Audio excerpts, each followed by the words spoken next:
India की judiciary हमेशा एक एनिग्मा रही है।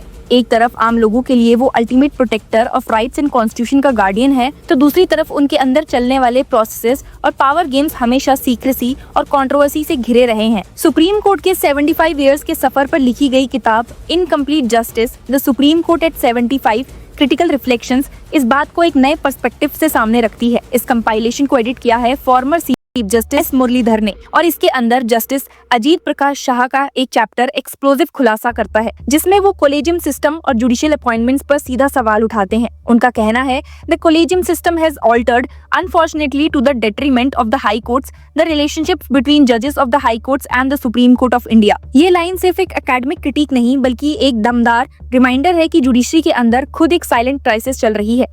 और आयरनी ये है कि जहां पब्लिक और मीडिया हमेशा सुप्रीम कोर्ट के अपॉइंटमेंट्स पर स्पॉटलाइट डालते हैं, वहीं हाई कोर्ट्स जो असली सीड ग्राउंड है फ्यूचर सुप्रीम कोर्ट जजेस का, उनके अपॉइंटमेंट्स को अक्सर इग्नोर कर दिया जाता है। जस्टिस शाह लिखते हैं कि हाई कोर्ट कोलेजियम वो प्राइमरी लिंक है जो पूरे सिस्टम को फीड करता है। यहाँ से ही ज्यादातर नाम निकलकर सुप्रीम कोर्ट तक पहुँचते हैं, लेकिन अब वो प्रोसेस जो पहले प्रेस्टीज और इंडिपेंडेंस का सिंबल होता था, अब सेकोफेसी और लॉबिंग का अड्डा बन चुका है। इस किताब का एग्जर्प्ट एक और भयानक रियलिटी एक्सपोज करता है कि कई बार कंसल्टी जजेस जो अपने पेरेंट हाई कोर्ट से आए होते हैं और अब सुप्रीम कोर्ट में बैठे होते हैं, वो अनऑफिशियल पावर सेंटर्स बन जाते हैं। मतलब कि वो सिर्फ एडवाइस नहीं देते बल्कि प्रेशर डालते हैं कि कौन हाई कोर्ट जजेस बनेगा और कौन नहीं। और जब एक हाई कोर्ट का चीफ जस्टिस खुद अपने फ्यूचर एलिवेशन की रेस में होता है, तो उस पर नेचुरली प्रेशर रहता है कि वो इन पावर कंसल्टी जजेस की बात माने। ये एक ऐसी पावर डायनेमिक क्रिएट करता है जिसमें इंडिपेंडेंस और मेरिट की जगह कौन किसको खुश कर रहा है ये ज्यादा इंपॉर्टेंट बन जाता है। जैसे शाह का कंसर्न यहाँ और भी रिलेटेबल हो जाता है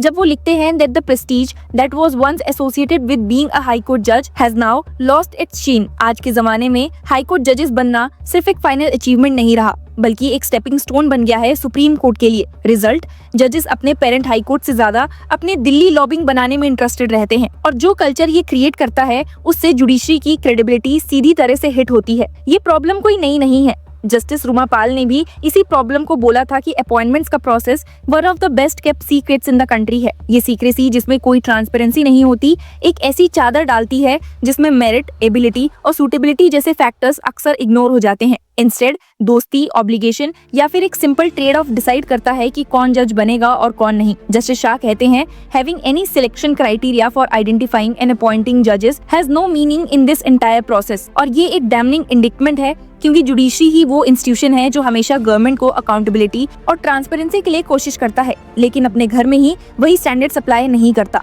बुक में जस्टिस जस्ती चिलम्बेश्वर का भी एक इम्पोर्टेंट रेफरेंस आता है, जो अपने डिसेंटिंग व्यूज के लिए हमेशा याद रखे जाते हैं। जस्टिस कर्नन के केस में उन्होंने लिखा था, there was a failure to make an assessment of the personality of Justice Karnan at the time of recommending his name for elevation. ये केस एक भयानक रिमाइंडर है कि गलत अपॉइंटमेंट सिर्फ एक पेपर एक्सरसाइज नहीं होते, बल्कि पूरे सिस्टम की क्रेडिबिलिटी को अंडरमाइन कर देते हैं। जस्टिस चिलमेश्वर ने क्लियरली बोला था, एक सूटेबल एंड एप्रोप्रिएट मैकेनिज्म होना चाहिए जो कैंडिडेट्स की पर्सनालिटी और टेम्परामेंट एसेस करे बिफोर उन्हें कॉन्स्टिट्यूशनल कोर्ट का जज बनाया जाए। अब अगर रीसेंट डेवलपमेंट देखी जाए तो ये डिबेट और भी गर्म हो चुकी है। बस कुछ दिन पहले ही सुप्रीम कोर्ट कोलेजियम ने इलाहाबाद हाई कोर्ट के लिए 26 नए जजेस रिकमेंड किए, जिसमें 14 जुडिशियल ऑफिसर्स और 12 एडवोकेट शामिल हैं, इंक्लूडिंग 2 सीनियर वुमेन लॉयर्स। लेकिन इस रिकमेंडेशन लिस्ट पर भी कंट्रोवर्सी खड़ी हो गई है। ऑपोजिशन लीडर्स और सिविल सोसाइटी ग्रुप्स ने सवाल उठाया कि ये लिस्ट रीजनल और कास्ट बैलेंस को रिफ्लेक्ट करती है या फिर एक पर्टिकुलर लॉबी के इन्फ्लुएंस का नतीजा है। ट्विटर पर एक एडवोकेट लिखते हैं, this is not transparency, this is tokenism dressed up as reform. ये इंसिडेंट एक फ्रेश एग्जांपल है कि जस्टिस शाह जो लिख रहे हैं वो कोई एकेडमिक नॉस्टैल्जिया नहीं,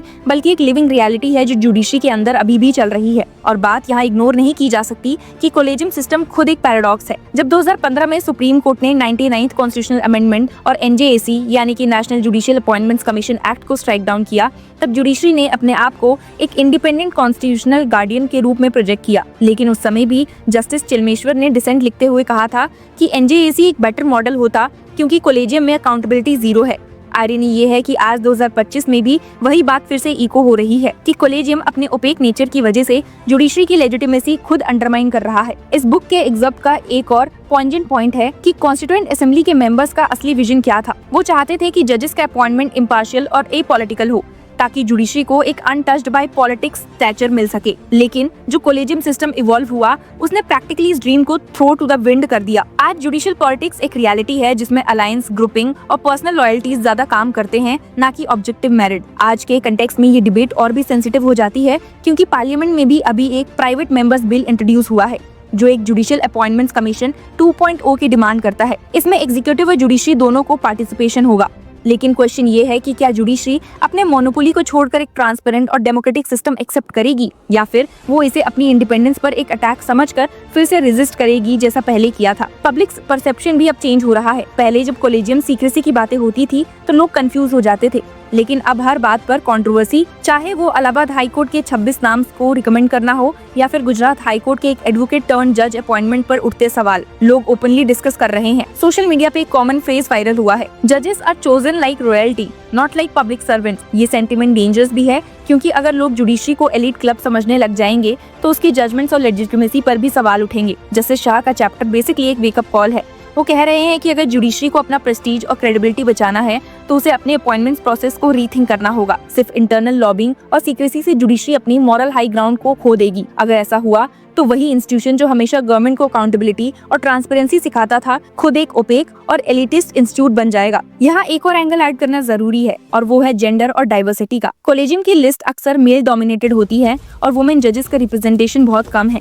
रिसेंट अपॉइंटमेंट्स में 2 सीनियर वुमेन लॉयर्स को रिकमेंड किया गया, लेकिन क्रिटिक्स कहते हैं कि ये सिर्फ टोकनिज्म है क्योंकि ब्रॉडर सिस्टमैटिक इम्बैलेंस अभी भी वही है। इससे फिर वही बात कंफर्म होती है कि कोलेजियम एक क्लोज डोर क्लब है जो इंक्रीमेंटल चेंजेस करता है लेकिन रियल स्ट्रक्चर रिफॉर्म से दूर है। एंड में ये कहना गलत नहीं होगा कि इनकम्प्लीट जस्टिस का ये एग्जर्प्ट एक मिरर है जिसमें जुडिशरी को अपना रिफ्लेक्शन देखना होगा। जस्टिस शाह और चिलमेश्वर जैसे सीनियर जजेस के वार्निंग्स को इग्नोर करना एक डेंजरस मिस्टेक होगा। कोलेजियम सिस्टम की सीक्रेसी और पावर इम्बैलेंस एक टिकिंग टाइम बॉम्ब है जो जुडिशरी की क्रेडिबिलिटी और इंडिपेंडेंस को खोखला कर रहा है। और अगर जुडिशरी इस मोमेंट को एक रिफॉर्म की अपॉर्चुनिटी के रूप में देखती है तो वो अपनी ही बनाई हुई फोर्ट्रेस के अंदर कोलैप्स करने की रिस्क पर है। शायद इसीलिए ये किताब का टाइटल एक हॉन्टिंग क्वेश्चन उठाता है, इनकम्प्लीट जस्टिस। क्या हमारी जुडिशरी सच में कंप्लीट जस्टिस डिलीवर कर पा रही है या फिर वो खुद अपने इंटरनल पावर स्ट्रगल्स में फंसी हुई है? और जब जुडिशरी खुद इनकम्प्लीट लगने लगे तो आम नागरिक अपने राइट्स के लिए किस पर भरोसा करेगा? आपको क्या लगता है? हमें कमेंट्स में जरूर बताइए एंड कीप फॉलोइंग लॉ चक्र।